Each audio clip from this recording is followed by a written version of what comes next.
to the kitchen. You saw the look on my face. You saw the look on my heart to get out of this place. Nag-grocery ako ngayon. Namili na naman ako ng para sa ating package yung dilata.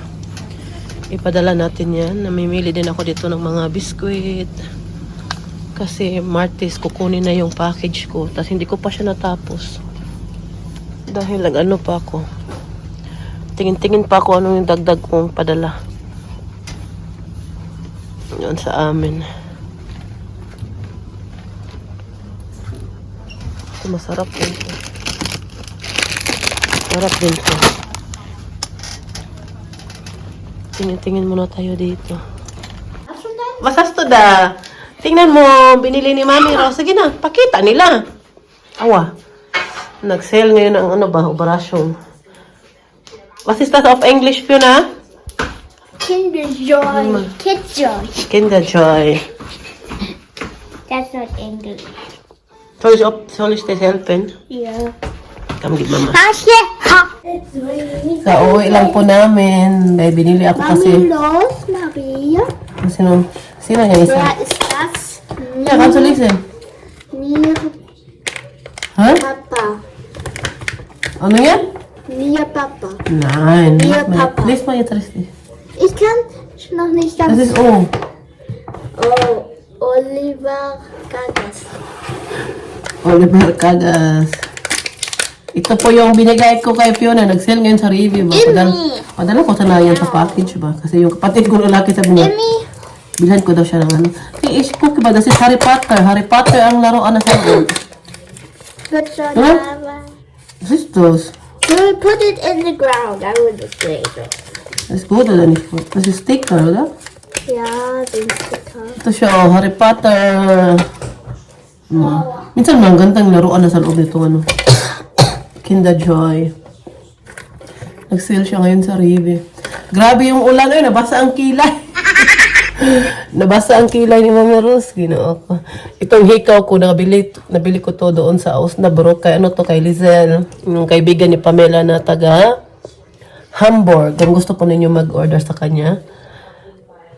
Bili pang ganda po yung mga pearly ba? Perlas ng silanganan ng Pilipinas.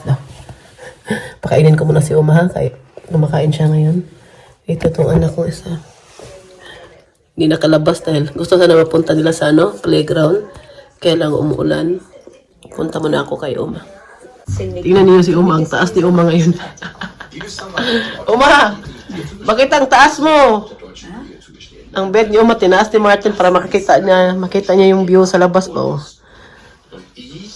taas niya. Pwede kasi yan siya mataas. Bilangin din siya. Eine Stunde. Ha? Eine Stunde? So lange? Sabi niya 1 hour daw siya nag-toothbrush kahapon. 23 Uhr. Buti hindi natanggal yung ngipin mo. Ang ganda naman ng anak ko. Kagigising. Wow. Kagigising lang po niya. Sana maganda. Sana maganito si Mami Rose kagising. Oh, maganda. So, maganda. Sana Ay, ganda naman ang anak ni Mami Rose. Wow. Good morning, Fiona Line. Good morning, everyone. Welcome to Mami Ich weiß, Rose. dass es eine Fake-Münze ist. Huh? Ich weiß, dass es eine Fake-Münze ist. Schau. Hala, oy. Hala.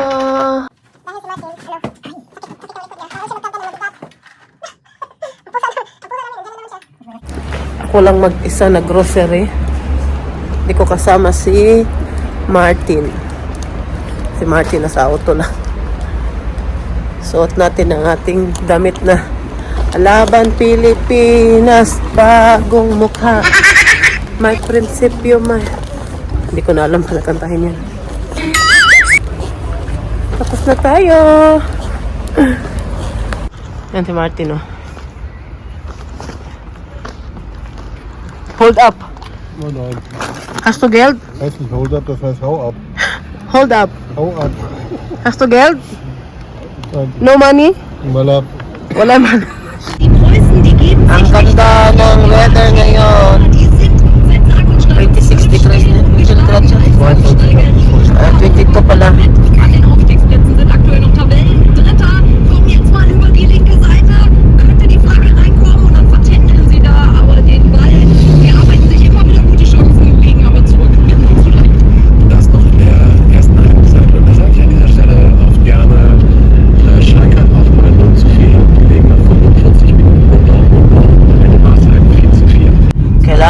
bumalik sa bahay dahil tong auto na to yung gulong may butas, malabas yung hangin. Kailangan namin magmamadaling umuwi sa bahay namin bago tayo Am Ende der Straße biegen Sie rechts ab. Wallhausenstraße. bago tayo masiraan Biegen Sie rechts ab. bago tayo masiraan ng gulong dito sa daan. Ganda ng panahon magano na. Napakainit. 26 degrees ngayon dito. Summer na summer. Dito sa Autobahn sa Germany. Tingnan po ninyo, ang bilis ng mga sasakyan kasi kailangan namin mag-stop dito pero hindi naman kami nasa gitna, nasa gilid kami. Car is a little Yan lang lakas wheel is broken. Yeah, and I cannot speak English. Napakadelikado pag nasaraan ka ng sasakyan sa Autobahn. Yan, kailangan namin lumabas sa auto namin at kailangan magsuot talaga ng ganito para makita kami sa mga nagde-drive dito ng mga dumadaan na mga sasakyan. Ang bibilis, ginoo ko. Ganyan kabilis ang mga... Wala kasing limit ang Autobahn dito sa Germany, kaya ganyan yan sana kabilis, Grabe no, ang bibilis ng mga sasakyan dito sa Autobahn. Ginoo ko. Mas maganda kasi ganitong hindi sa gabi mangyari. Pag gabi yan ang delikado kasi madilim. Pag ganito kasi nakikita ka naman sa gilid. Kaya kailangan talaga na magsuot ka ng ganito kahit sa malayo makita ka nila. Kaya hindi to siya pwedeng wala sa auto mo. Dito sa Germany, lahat talaga ng auto merong ganito. Bawal pag walang ganito. Lalo na pag may aksidente o may masiraan ka ng sasakyan. Kailangan, hindi kasi pwede na dyan ka lang sa loob ng sasakyan mo, lalo na pag nasa Autobahn ka dahil delikado. Kailangan lumabas talaga at sa gilid mag-standby katulad dito. Kaya dito kami sa gilid-gilid. Pupunta lang sana kami ng ng Siegen ba? Einkaufen.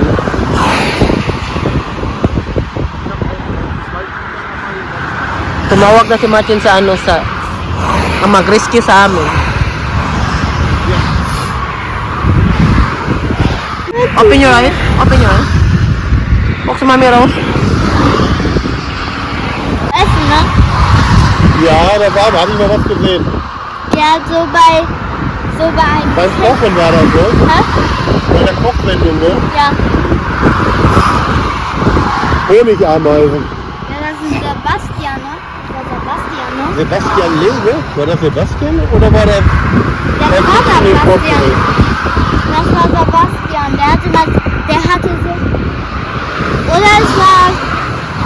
Ja. Es war, denke ich, Sebastian. Er hat so... Digga. Aber manche sagen, die Honigameisen können manchmal auch...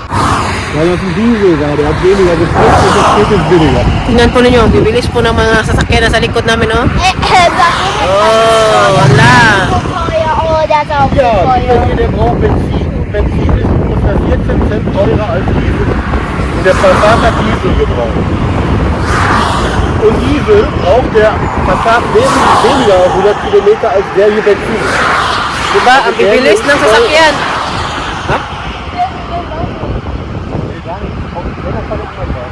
In die Hand genommen. Alter, du hast noch nicht alle. Ang bilis, ginoo ko. Ist er ein Daumen kaputt? Ist er ein Kratzer? Nein. Ganyan po talaga ang Autobahn sa Germany. Ja, schon wieder. Yan ang nangyari sa auto namin, Flat, sobrang na flat yung gulong. Dito tayo sa ADAC. Nandito kami ngayon sa... Das ist das, Philipp, das Auto? Kannst du bitte sagen? ADAC. Sie, auf Englisch? ADAC. Nee, auf Englisch? AD. Nein. ADAC.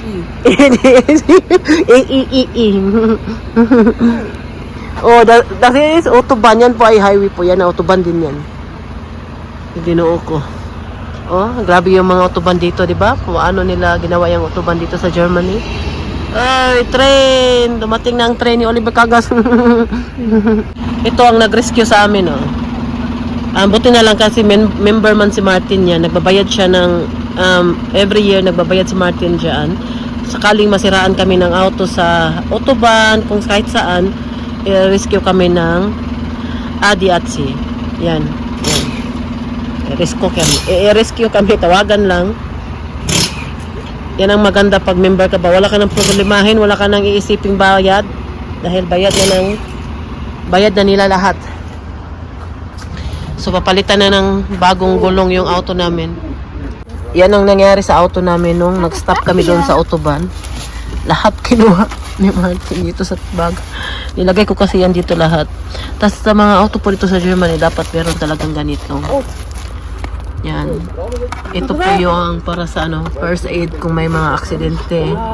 Ito. Kailangan nasa auto to palagi. Hindi pwedeng na hindi dalhin.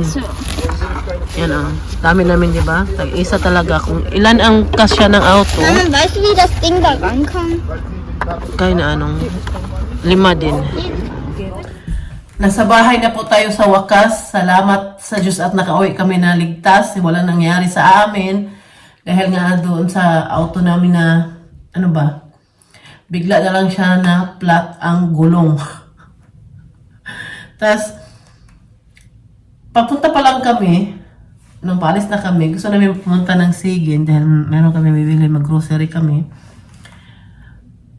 Tapos, papunta kami sa gasoline station dahil napansin ni Martin parang flat yung gulong ng sasakyan namin. So, pinahanginan muna namin doon, dito malapit sa amin. Kaya sabi ko kay Martin si Martin kasi minsan, hindi ito nakikinig sa akin. Sabi ko sa kanya na, yung auto na lang ni Uma ang gamitin namin. Dahil matagal-tagal na din itong auto ni Uma na hindi na nagamit. Baka malubot na naman yung battery at masira na naman, bibili na naman ng bago. Sabi ko sa kanya na yung auto na lang ni Uma yung gagamitin natin. Ayaw niya, sabi niya na alis na tayo ngayon kasi nalagyan naman na ng hangin yung yung gulong. So alis na kami, sabi niya alis pa rin tayo, gamitin pa rin natin tong auto na to. Tapos sabi niya, nung pagdating na namin sa Olpe malapit-lapit lang yan dito sa amin, mga 25 minutes lang ata. Kailangan niya magpagasolina muna. So magpagasolina muna siya. Tapos pagdating namin sa gasolinahan, bumaba din ako dahil gusto kong pumunta doon sa loob, bibili ng mainom dahil mainit kanina. Tapos nung pabalik na kami sa auto, hindi ko tiningnan yung gulong na sa side kasi ni Martin, kung yung gulong na pinahanginan namin, hindi ko tiningnan. Si Martin tiningnan niya bago siya pumasok sa auto. Sabi niya, na naman daw, nag-start na naman daw na yung hangin ba, parang na naman yung auto, ma-flat na naman siya ba, nag-start na, pero hindi pa grabe. Hindi pa grabe. Sabi ko kay Martin na, huwag na tayong tumuloy. Balik na lang tayo sa bahay. Hindi kasi nakinig sa akin. Ayaw makinig sa akin. Gusto pa rin niya talagang patuloy pa rin kami mag-drive. Gusto pa rin niya. So, nasa autobahn na kami. Sabi ko sa kanya na, palagi ko talaga siyang kinukulit. Sabi ko sa kanya na, mag-stop na tayo, titingnan natin yung gulong, baka wala nang hangin, baka ma-flat pa yan, hindi na tayo, tas ito sa autobahn mismo, masiraan tayo ng gulong. Takot kasi ako sa autobahn, nakita mo naman po ninyo ng bibilis ng mga sasakyan, di ba? Sabi ko sa kanya, titingnan na natin. So, buti na lang, merong kami nakita na parking lot sa autobahn, at meron din gasoline station doon. Sabi ni Martin, napahanginan natin ulit. So pagbaba namin, hindi pa siya grabe tingnan. Hindi pa yung gulong ba, hindi pa siya masyadong flat ba. Tapos pinahanginan ko kasi si Martin hindi siya nakakayuko dahil nga sakit yung likod niya. Pero tinuruan lang niya ako. Tapos nung pagtanggal ko sa para bang lobo na merong butas na lumalabas yung hangin. Ganyan talaga ba? Sabi ni Martin na hindi na daw normal yung gulong dahil lumalabas daw yung hangin. Parang may butas ba? Sabi ni Martin, kailangan natin bumalik. Sabi ko sa kanya, sabi ko na eh. Ngayon ano na tayo, babalik na naman tayo. Sana makaabot pa tayo sa bahay nito na hindi tayo masiraan. Sabi ko, tapos dadaan pa naman kami sa autoban. Tapos, nung nasa autoban nagpabalik na kami, sabi ko kay Martin na, huwag mahina lang takbo, huwag para hindi tayo masiraan sa gitna ng autoban. Dito lang talaga kami sa gilid, para kung sakaling mamasira, madali kami hindi ganun din naman yung ginawa niya. So, yung bintana kasi, hindi sinirado ni Martin, bukas konti ba? As in, marinig mo talaga sa loob na yung takbo ng gulong. As in, maingay talaga siya. As in, sobrang ingay niya na hindi na siya normal. Tapos mapansin mo talaga na yung gulong na sobrang flat na siya sa labas. Sobrang flat na siya ba? Mapansin mo talaga sa loob dahil yung takbo ng auto, magtaka ka. Sabi ni Martin na kailangan natin mag-stop na dito. Buti na lang yung hinintuan niya ay merong maparkingan sa auto namin doon sa pinakagilid at meron din kaming matambayan doon sa pinakagilid. So yun, sabi ni Martin, sira na flat talaga yung lig. Sabi ko, ako kasi, kung gusto ko lang mangaway, inaway ko na. Hindi ko na lang siya inaway dahil stress ba ay masiraan ka ng sasakyan, tas nasa autoban ka. Ang autoban po dito, napakalakas po talaga na magpatakbo ng mga sasakyan. Grabe, nakita naman po ninyo, di ba? Yung binidyo ko. Sabi ko sa kanya na, kung ano lang ako ba, inaway ko na dahil ayaw makinig sa akin. Sabi ko, kung nakinig lang sana, pero hindi ko talaga napigilan sarili ko. Sabi ko, kung nakinig ka lang sana sa akin, hindi sana nangyari ito sa atin ngayon. Ako natakot kasi ako dahil kahit nandoon na kami sa bawal kasi magtambay sa auto. Kailangan talaga namin lumabas sa auto namin. Bawal po siya nandoon kami sa loob. Kahit maliit pa na bata yung dala mo, kailangan mo talagang lumabas sa auto mo at maghanap talaga ng lugar kung saan ka pwede doon makatayo na safety ka lang, magsuot ka nung mo. Yun din naman ginawa namin. Tapos meron din nilagay ni Martin yung parang triangle na mga 150 meters na kailangan niya ilagay doon para mag-warningan yung mga auto na malapit na merong nasiraan. So ganun yung ginawa ni Martin. Sabi ko, kung nakinig lang sana ka sa akin, hindi nangyari to sa atin. Napakadelikado po pag sa autoban ka nasiraan ng sasakyan, lalo na pag gabi na. Na-try na rin po namin ang gabi na. Ngayon, kung nakinig lang siya sa akin, kung auto lang sana ni Uma yung ginamit namin, hindi yun nangyari sa amin. Tapos natawa ko dahil si Martin, pinuntahan niya yung triangle na nilagay niya doon para ma-warningan yung mga auto na paparating ba. Natumba. Pumunta siya doon, naayos niya. Nung talikod na siya, pabalik na siya. May pulis na dumating. Sabi namin, sigaw namin, may pulis sa likod mo. Sumigaw talaga kami, may ingay biya, May pulis sa likod na, Martin, dandahan na ng lakad. Pero sa likod niya, ang pulis na sasakyan na. Parang sinundan lang siya ba? Sinundan na siya ang bagal si Martin, niyang lakad niya kasi masakit nga yung likod niya. Napakabagal yung lakad niya sa likod niya, pulis, si Pili pa si Pio na nagsigawan na, Papa, sa likod mo may pulis. Hindi talaga yung narinig doon. Sa kanya na narinig nung malapit na siya sa amin. Maingay mo gusto utubanta si Martin. Hindi na siya masyadong yung dito na side na niya, sa tenga niya, hindi na siya nakakarinig. Tapos maingay ba doon sa autoban. Tawa kami kasi hindi talaga narinig sa kanya. Sabi niya, nakita na daw niya yung pulis daw, pero sa kabilang side daw, umikot lang daw yung pulis. At doon nag-stop sa amin, tinanong kami kung okay lang kami, kailangan ba namin ng tulong. Ang mabait ng mga ang bait nila ba? Akala namin na pagalitan kami, may mali kami nagawa. Tapos nung lapit sila, okay lang kayo, kung kailangan na namin ng tulong, kung nakatawag na daw kami ng mag-rescue sa amin, sabi namin, papunta na sila. So, sabuti naman at kayo, na ma-rescue na kayo at daw kami doon sa tuban.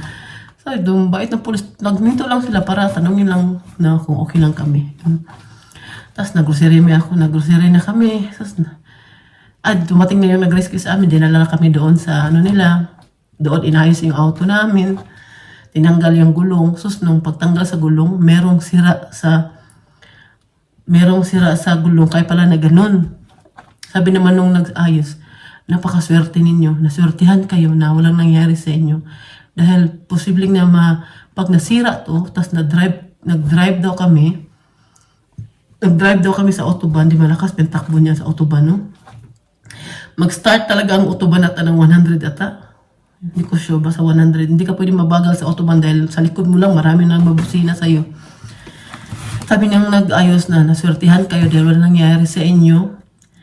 Pwede daw madiskrasya yun. Kasi pag nasira daw yung gulong na yun, pag pumutok daw yun, ano daw yung sa kabilang side din, ano pang mangyayari, no? Naswertihan daw kami. Hindi namin alam kung kailan nag-start yung gulong na nag-flat na pala siya. Kasi sa mga nakarang araw, hindi naman din kami palagi lumalabas. Naglabas lang kami ng grocery. Dito lang malapit sa amin ba? Kasi umuulan. 1 week na, ilang araw na ba kami nasa bahay lang. Hindi kami talaga na masyal ba, yung nasa bahay lang, gumalabas lang mag-grocery. Dahil tinatrangkaso din kami ni Martin. Alam niyo po ba, mag 2 weeks na tong trangkaso namin, di pa nawala. Nagpares talaga kami dalawa ni Martin. Kaya yun po nangyari. Nagpapasalamat kami sa Panginoong Diyos na walang nangyari sa amin. Naligtas kami nakauwi ng bahay kahit nagbayad kami doon sa bagong gulong na. Dahil yung gulong lang naman ang taga nasira. Hindi na naman nasira yung auto. Yung gulong lang talaga pinalitan na ngayon. Tapos kasama na doon ang pag-ayos doon sa nag-rescue namin, tinulungan nila kami. Pero nung nag-rescue sa amin, wala kami babayaran dahil nga member nga si Martin doon sa sa nag-rescue sa amin, yung Adi at si member si Martin doon, nagbabayad siya every year doon. At ayun, papasalamat tayo na ligtas tayo. Kung makinig lang sa atong Martin sa akin, no? Hindi yung nangyari sa amin eh. Ayaw mo makinig sa akin. Tapos minsan, kasi ba? Napakatigas ng ulo ba? Ay, ginawa ko. Si Martin kasi nasa-stress po yan siya dahil siya po ay hindi po yan siya sanay na nasa bahay lang. Sanay po yung katawan niya sa trabaho. Lunes hanggang Sabado, Lunes hanggang Linggo minsan may trabaho yan siya. Na yung katawan niya, nasi-stress po yan siya dahil yung katawan, nanibago siya ba na nasa bahay lang siya, ilang weeks na siyang nasa bahay lang, hindi siya makapagtrabaho, hindi siya makapagbuhat ng mabigat, at masakit yung likod niya. Kung wala lang gamot, umiiyak yan sa sakit na yun.